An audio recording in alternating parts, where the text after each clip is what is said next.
Welcome back to the Run Dusty Run podcast, where runners from all over the world share their stories and running journeys. Along the way, we hope you'll be inspired and encouraged, and that community will be built.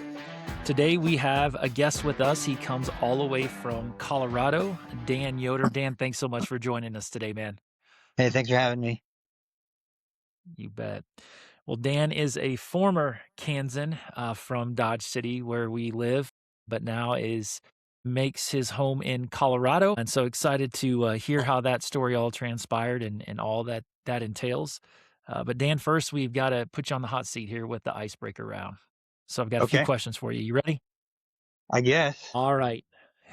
All right, Dan. If your running style resembled an animal, what would it be?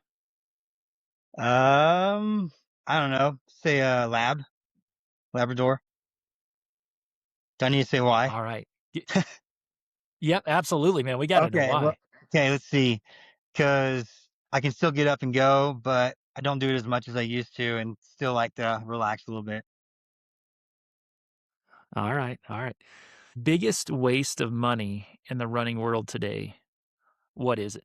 Hmm, probably all the devices, like some of the watches and stuff are so expensive, I think, and like, man, you can drop 200 plus dollars on those things. And, I've always been a little more old school and just go with a Timex or Iron Man, just a simple watch. So yeah, super expensive. All right. All right. Favorite distance to run? Probably like 4 miles. Let's say you're going for a 10-mile run. What's the one thing you got to have with you? Probably a good pair of running shorts because, All I've right. struggled with chafing over the years. So if they're too long or they're too short, man, it could be bad news. And that's going to be, bother me for a few days. So got to have a good pair of running Yeah. shorts. Yeah. Yeah. No good to make a long run painful. That's for sure. Yep. All right. Most embarrassing moment running. What is it? Man. I did get lost on a race one time, and luckily it was a small like 5K, Uh, and got off track even though it was mostly because it wasn't marked very well. Got off track a little okay. bit, but I was able to catch back up. But man, I can't think of anything too good. I've never missed a bus or was late to any races or anything like that, surprisingly, over all the years. Well, that's good, man, because most of the time when people get on and share their most embarrassing stories, it involves a porta pot or not getting to the porta pot in time. So we'll just kind of leave that there. But well, Yeah, you I made it, actually man. You haven't. made it through the icebreaker. Okay, that's a good start, I So guess. unless there was anything else, I didn't want to cut you off because funny stories are great to hear. I mean, I do have some interesting stories, but and this one's kind of funny. I guess it's kind of funny if you want me to go into Yeah. it. So when I was in grad school, I was doing quite a bit of running and training for different events. And it was in the fall, like September, and I was wanting to do some road races and whatnot. And so I ended up doing a cross country meet, like a college meet, and I was unattached. And it was close to my hometown. So I went back and I just did that and stayed with my parents. And Uh-huh. so I did an 8K on a cross country course. And then the next day on Sunday, my twin brother, who was coaching in Lindsbury at Bethany, was training for a marathon. He was doing his first marathon, and and then it was the next day, Sunday morning, in Salina. So it was on the way back to Hayes. So I decided, hey, I'll go watch him. And then I saw they had a half marathon as well. So I decided to run the half marathon to get a long run in, just easy because there's prize Sure. money. I figured I can get top three and maybe get a Uh-huh. little prize money and I can watch him finish. So then I get there and I'm pretty tired from the race. And there's this other guy there that we raced against in college who was really fast. And he was running the half marathon. So I was like, okay, so I got at least one person I'm going to have that's pretty tough, but I can still get top three. Uh-huh. And so they started the race, half marathon and full at the same time.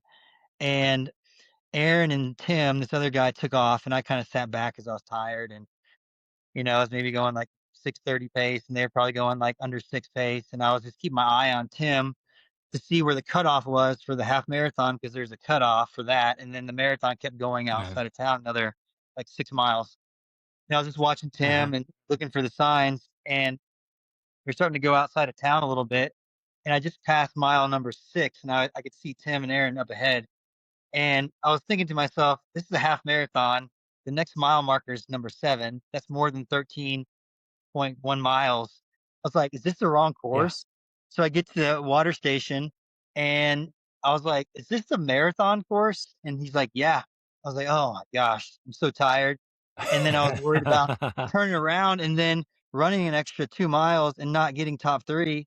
And then I was like, what should I do? And I saw Tim was still up there. He was still running. And the guy's like, you Uh. look good, just keep on going. So I ended up running the full marathon. And I was so mad, and then I caught up with Tim, like, with, like, a mile or 2 to go, and he was walking, and he was so mad because he obviously was gonna run the half too, and he was tired, and then we finished, 1, 2, 3, we ran, like, really fast, like, we ran under 2:40, all of us, and Full they marathon under 2:40? yeah, yeah, and, Wow. um, and then I think the winner for the half was, like, 1:30, and we all went through the half in the marathon in, like, 1:15 or faster. And so they ended up Mm, just divvying out the prize money. Like, I think Tim and I got 1st and 2nd the half, and Aaron won the full, but it was like that was crazy, and I actually kinda got a little injury from that too, so but yeah, okay. that's a pretty funny story, and yeah, I think that Wow. article in the newspaper about it was the Salina Marathon, but it's probably a different one now, like, it was an inaugural back then, probably 2011 when that was. Okay. So yeah. Okay. Okay, yeah, maybe they redone it a little since then. That's wild, man. That is Yeah. wild. So, Dan, I know that you, from Kansas, is that correct? Yes. Born and raised. Okay. And then not all that long ago, headed west for the mountains of Colorado. So tell us, let's back up a little bit here. I know that you are an avid runner. I saw you ran, looks like the New York Marathon back in the day and had a pretty impressive time there. But let's go all the way back. How did you get into running and share with us a little bit about what your journey has looked like? Well, I came from a running family. My parents both ran. My dad ran in college. My mom got into running after she married my dad, and they did road races and mostly in Wichita area because it was the closest big city, throughout my childhood and even like into their probably close to 50. My mom still does once in a while, but my dad's pretty retired. I mean, at his age, but so they did that a lot and they trained and so it was kind of in the environment. And I have 3 brothers as well, so I have a twin brother. He's also into distance running. My younger and older brother were both they're track guys, but they're more sprinters and jumpers. So so Uh, um grew up in that environment and we started doing summer track when I was probably like first grade, pretty early on. I initially was more into the short sprints and long jump naturally because it's just, easier events. But then I gravitated towards uh-huh. the mid distances and distances a little bit later, well, actually, probably a year or 2 after when I realized that I could be more competitive in a different event. So I started focusing more on that and, did the summer track, through elementary and then, high school or middle school track, a little bit of cross country, and then high school was cross country and track. And, we did all the sports, me and my brothers, but, primarily the focus was running. And me and my brothers all went to Fort Hays and ran. My twin brother and I went to Fort Hays and ran cross country and track, and my other 2 brothers just ran track because 'cause they're sprinters.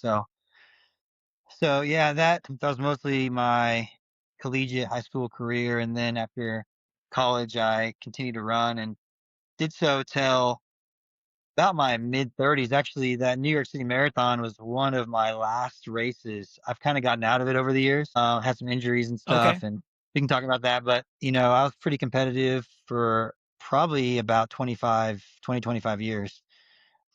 So, and a range of different events, anywhere from, like, the 400 up to the marathon. So, Okay. and then had some pretty cool experiences with my brothers and competing with them in high school and middle school and even college. All right, so tell us a little bit about as you got out of college, how did your running journey how did that begin to look different from your college days in terms of, you said sort of a myriad of different races, whether it be 400s or a marathon. Was there a certain type of race that you really kind of locked into that was maybe your favorite, or what were the types of races that you really enjoyed the most, and what were those experiences like? Well, after college, I actually had an injury my senior year, so I didn't run my senior year, which is a big bummer. But maybe that was what kept that fire lit under me when I got done with my eligibility to keep training and running and competing. And I still kind of, like kind of in the middle, like the mile up to 5K is kind of what I focused on. And I started doing more road races, which I Mm. really enjoyed.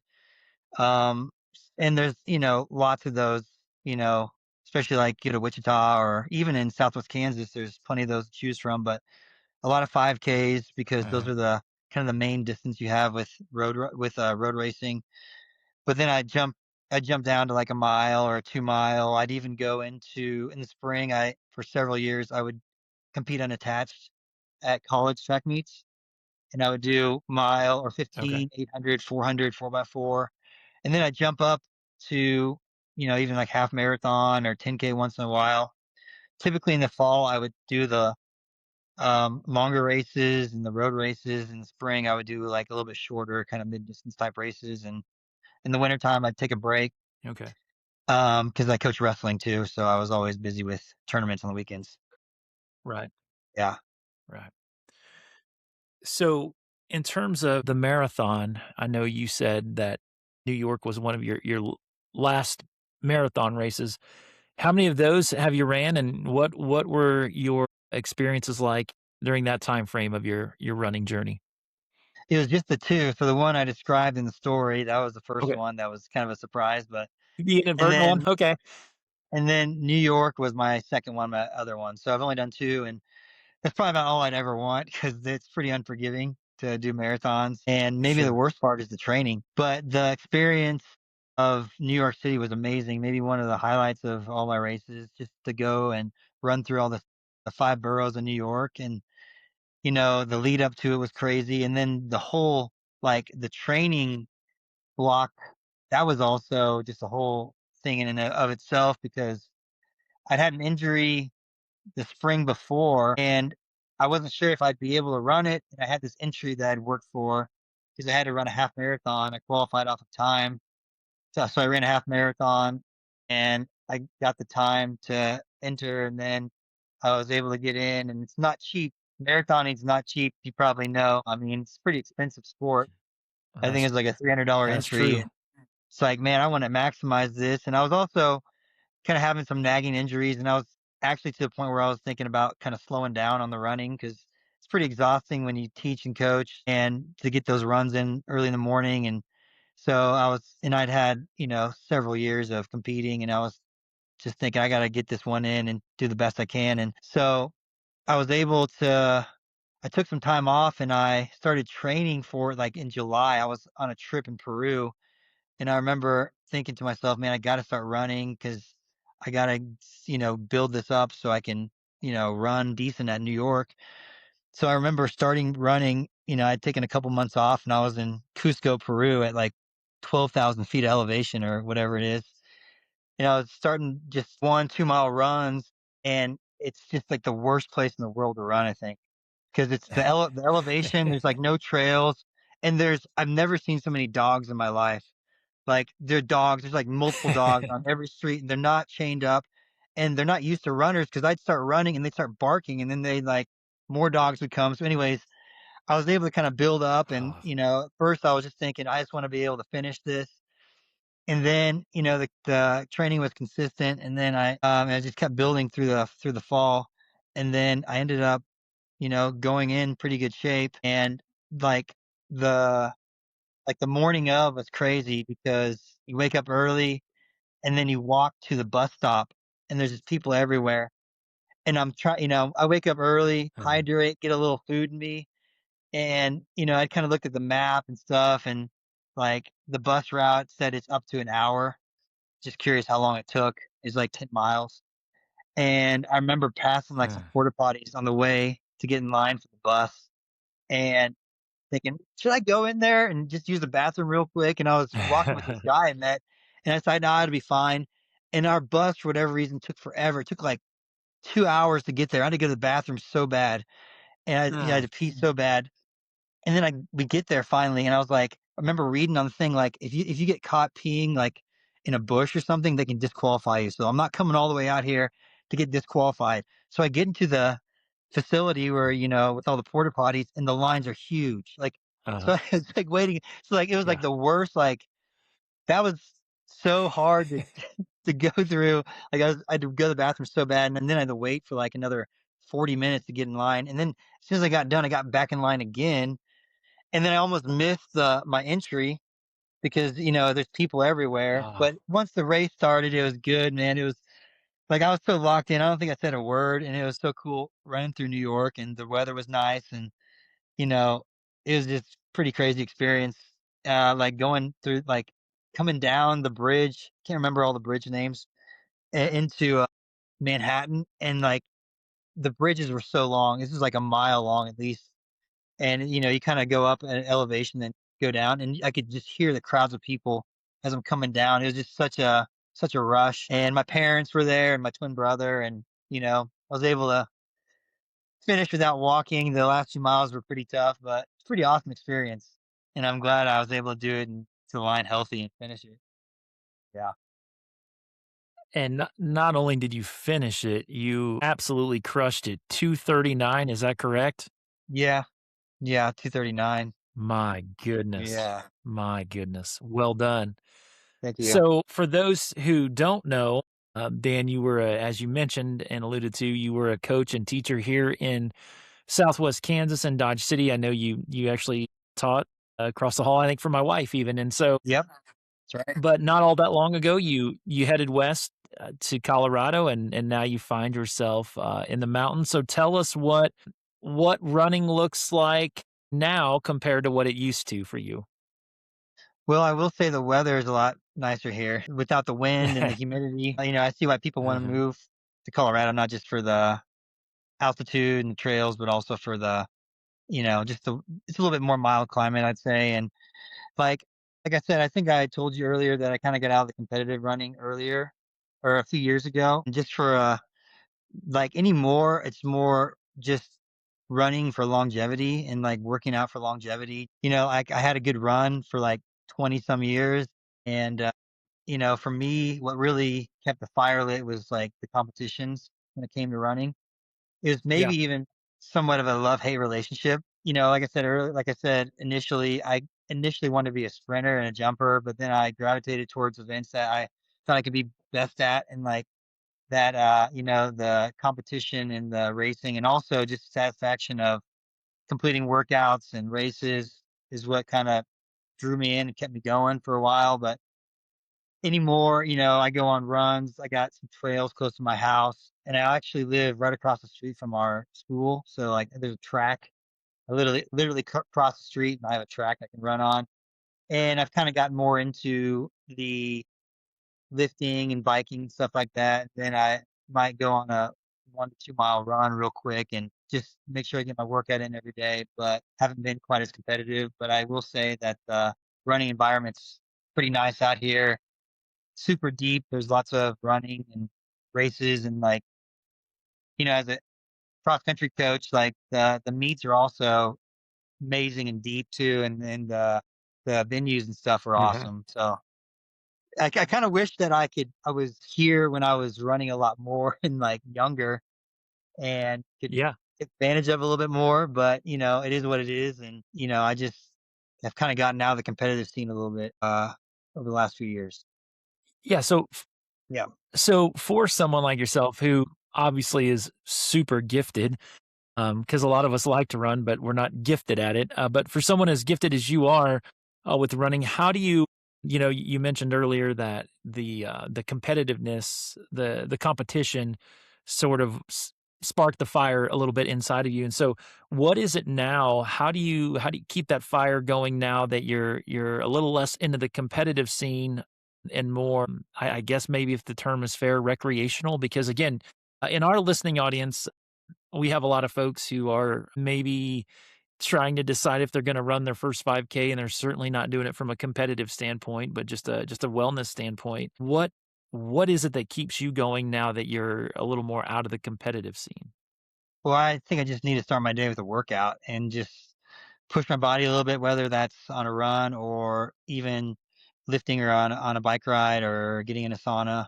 And I don't know, like, I think I've spent almost my entire life working out, and over the last at least 15 years since I started teaching, it's been in the morning before work because that's the best time, and it's like, when I don't get that workout in, I just don't feel right, and, like, teaching's I pretty hear you. demanding, and it's, busy, and so I just need that to as a stress relief, and I also, like I said earlier, like, for longevity, I understand the importance of exercise for longevity. And, at this point, I kind of focus on that more. What makes me feel good? What's going to Yeah, make me stay active, for the next few decades, and in just as good a shape as I can. And so that definitely keeps me motivated. And I don't know. It's just like, I don't know if I can go without working out. It'd be tough. Usually take one day off a week, but sure. otherwise, I got to get that workout in. If it means 4:30 a.m., man, I'm going to do it. Yeah.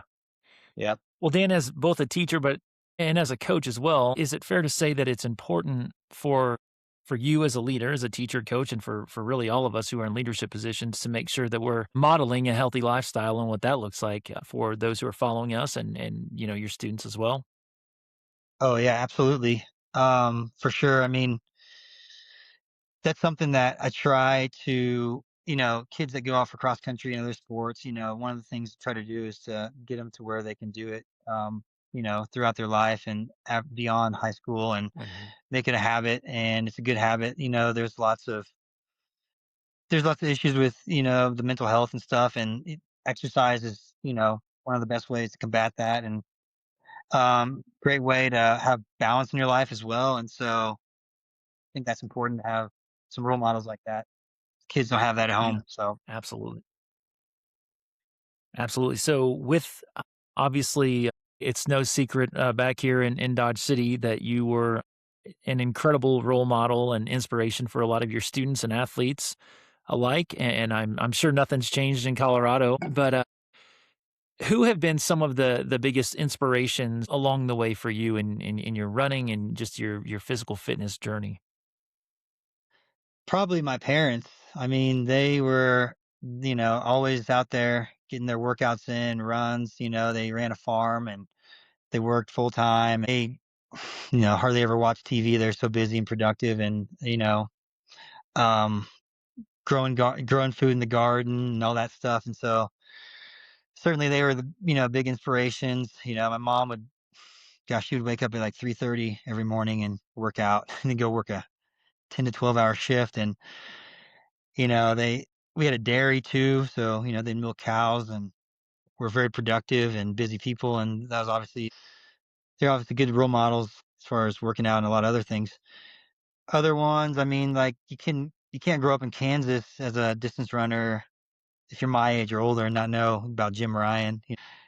So he's a legend in of himself, and I've met him and Oh several yeah. times. So Jim's a good dude, and like, pretty amazing what he did at Wichita East High School. And you see his record every year at the state track meet, and you're like, wow, that's pretty amazing. So, like, that's pretty cool, um, Yeah.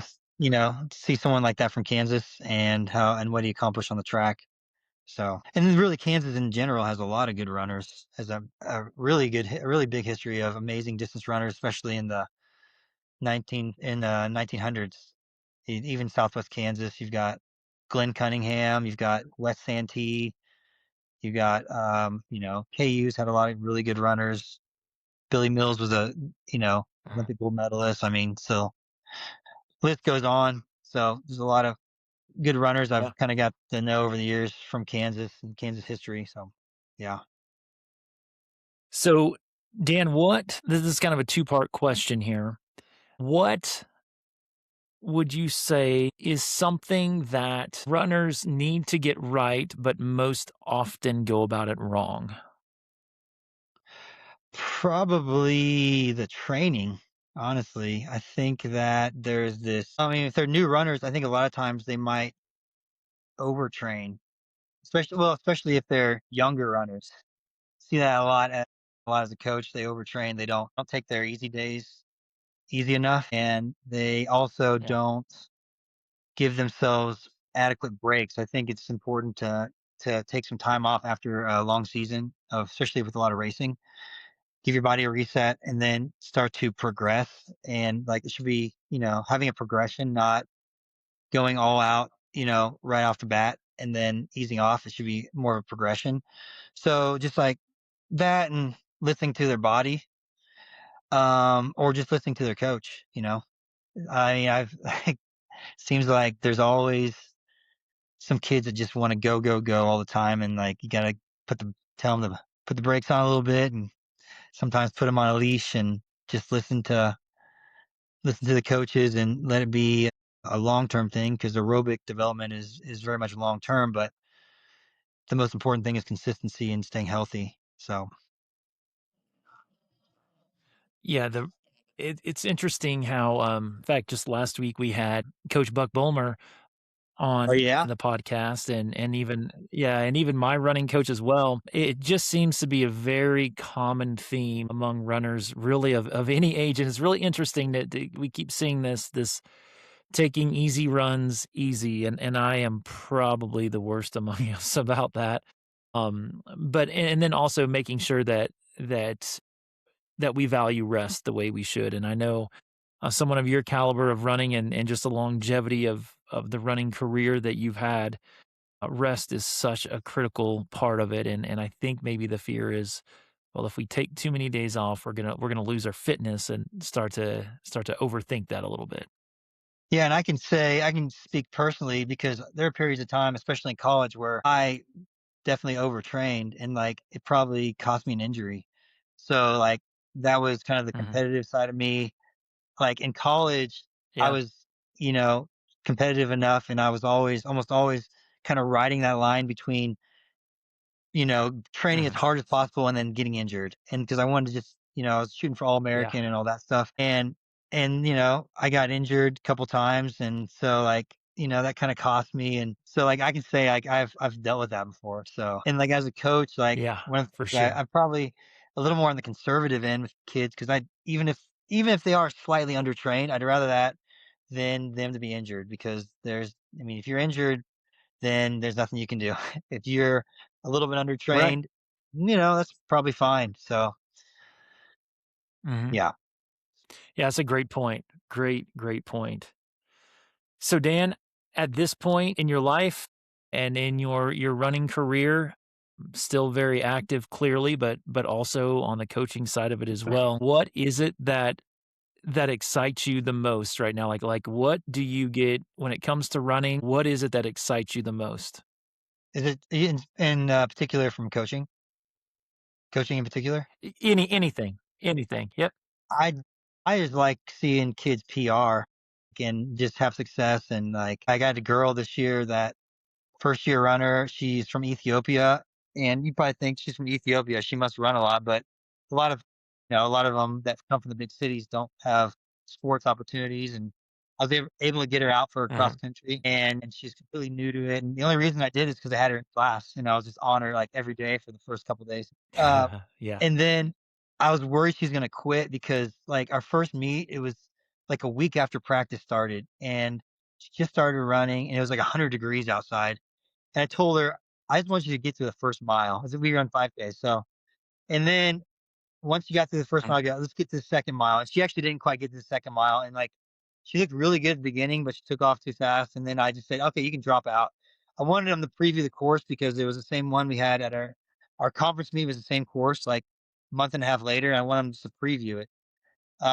And then she just got better I was worried she was gonna quit, but, like, she stuck with it. She, like, improved every week, and then she ended up winning conference, and our conference is pretty Wow. small. It's only 5 teams, but, like, man, she, like, ran the perfect race. I was so happy for her, and then we had another guy that got 3rd, and he's also a first-year runner, so, like, just seeing that and they got medals. The kids love medals. Like, I coach track too, and, like, anytime they can get a Oh medal yeah. or ribbon, like, they just love that. or PR. So yeah, Yeah, man, even as adults, we like getting medals, right? yeah, for sure. Good stuff, man. Well, Dan, tell us a little bit about on a personal level, what's next for you running wise? What do you have any races on the docket or anything big that you're planning for or that you've got coming up? Not really. It's been so busy lately. Like I'm doing summer school this year. I mean, just since I've been out to Colorado, it's just been absolutely crazy. Like with coaching and teaching, I coach three sports, coach wrestling too, and I've been remodeling a house. And then I got married in March, and my wife's from Oh, Tanzania, so like I've congrats. been hundreds of pages of paperwork that I've had to file for a green card and work visa. It's just been Sure. so busy, and like I haven't had a chance to do a lot of racing or like a lot of training. And like I said earlier, that competitive side of me wants to be in really good shape, and I want to put that training in before I race. So I don't really have any races planned. Like I'm just staying fit and going on some runs, and um, yeah, I mean, I don't really have races on the, you know, I'm in the plans. Like I said, it just I don't know. I raced for so many years, and I shoot. I like to shoot for good times and put that training in, and like maybe that fire isn't there like it used to be, but I'd say I gave it I think a there's good something run. 20 Yeah, years. I think there's really something cool about just doing it for fun, you know? Life Yeah. happens and life is hard and there's lots of good things, but lots of difficult challenges and there are busy seasons and like you said, marathon training, man, it can feel like a full-time job sometimes. And so I think there's something really cool about your approach to it and just enjoying it and taking it for what it's meant to be, fun and enjoyable, and just the way you're continuing to pour into your student athletes is really cool. Those stories are absolutely incredible, and I'm excited to hear one day how their running journeys turn out, and I certainly bet you are too. So, Dan, we have a lot of people in our listening audience who, like I said earlier, are maybe just getting started. They're nervous, they're apprehensive. They're like, I can't even run a mile without having to stop. What advice would you give to people who are maybe just on the brink of getting started in their running journey? Just start small and just progress and be consistent. And, the body's going to adapt. So, you know, push yourself a little bit, but not too much, recover, and then just see the progression. I mean, the nice thing about starting running for the first time is that your body is going to like you're going to have a huge adaptation. Like, someone who's been running for years, they got to do a lot of extra training to get just a little bit faster. Someone Yeah, who's starting from scratch, even if you got to start with just walking a mile or jogging at 400, then, your body's going to adapt so quickly. And the yeah, thing about running is it's aerobic. So like aerobic development, the ceiling is really high. Like you can yeah, get so much fitter aerobically over time, but it's kind of slow. But, for someone who's new to running, you can see a lot of progress like right away. And it's just a matter of being consistent and, get in some runs and, you know, get your fitness a little bit, get your fitness in a little bit, but then, sign up for a race at some point. uh, And maybe it's just a 1 mile race or something. And then, hopefully that gives you a little boost and, yeah, find a running community to keep you motivated if you need to. But there's so much stuff out there today on the internet. There's so much information. Like you can get all the information you need about training and recovery and nutrition. And there's lots of opportunities to race. And I'm sure there's lots of running clubs and stuff around too. So like yeah. there's like, you just got to start and be consistent. That's what I say. All right. Yep. All right, Dan, last question for you, man, before we let you go here.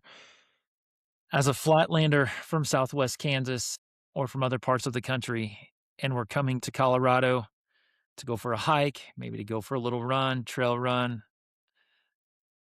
where do we have to go? Where's the one place we've got to go? I would say go to Boulder. Boulder's Okay. got lots of trails and it's got a amazing running community. I mean, you got CU there and like some of Uh, their teams they have, their high school teams just like unbelievable. So like the running community is amazing in Boulder. They got lots of trails and I'd say Boulder. all right. Yeah. All right. Well, Dan, it's been a blast, man. It's been great to get to know you a little better, and we appreciate you coming on. And I know Just know this, you are thought very highly of back home here in Dodge City, Kansas, and, we wish you and your wife and we wish you all the best and, your teams as well, and, just wanna thank you so much for coming on today. For sure. I mean, I miss all the people at Southwest in Dodge and Southwest Kansas, Bulmers. Say hi to Yeah. Bulmers for me. I'm sure you see him at church. Yeah, will do. Buck always said he had some pretty killer sermons. So, like, I remember I'll take it. I think he's being so, generous, but I'll take it. yeah. So, yeah, tell everyone hi and maybe I can make it out there sometime. Yeah, man, we'd You know? love to see you, So, so can I ask you one question? yeah, yeah, it's fair. I've Run, been asking you running questions all question. day. Since you asked me some at the beginning, Yeah. what's your favorite running movie? Oh, man. I don't know that I have one, that's terrible. Do you have The, recommendations? you should watch Chariots of Fire. Okay. Chariots of Fire. Have you heard of that one? Yes. Have you seen it? No, I have not. Watch Chariots of Fire, man. It's a good running movie. I Okay, think it's free on YouTube even. So okay. I I'll say I'll check check that it out. out, man, since you're into the running now. And Yeah. yeah, so Awesome, man. Thanks so much, Dan, for joining sure. us again. This has been, I should say now, Colorado's Dan Yoder on the Run Dusty Run podcast, where we continue to encourage you to keep showing up and keep going. Thank you.